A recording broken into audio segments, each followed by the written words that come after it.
আসসালামু আলাইকুম। এই যে চলে এলাম পদ্মার বাড়িতে। তো আপনারাও আসবেন পদ্মার বাড়িতে। এটি হলো সানমারের পাশে। তো আমরা তো আজকে চলে এলাম।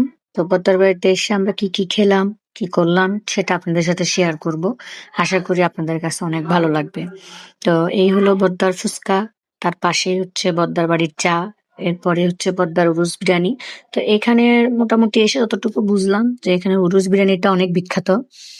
তো ওভারঅল সবই ভালো লেগেছে, ওদের খাবার-দাবার, ওদের বিহেভিয়ার অনেক ভালো। তো আমরা যেটা মোটামুটি আমরা অর্ডার করেছি, এখানে হচ্ছে হাঁসের মাংসটা এবং লুচি এবং বাটার নান। এরপর বদ্দার বাড়িতে আসবো আর চা খাবো না তা তো হয় না। তো বদ্দার বানানো চাও খেয়ে ফেললাম। তা এখানে আসলে আপনারা আসলে মূলত একটু সময় নিয়ে আসবেন। কারণ এখানে মানুষ অনেক বেশি থাকে। তো একটু ওয়েটিংটা একটু বেশি করতে হয়। তো আশা করি ওয়েট করলেও খাবার পাওয়ার পরে মনটা ভালো হয়ে যায়। তো ঠিক তেমনই আমাদেরও হয়েছে। তো আশা করি আপনারা আসবেন। আপনাদের ভালো একটা দিন যাবে। ভালো লাগবে ওভারঅল। ধন্যবাদ সবাইকে।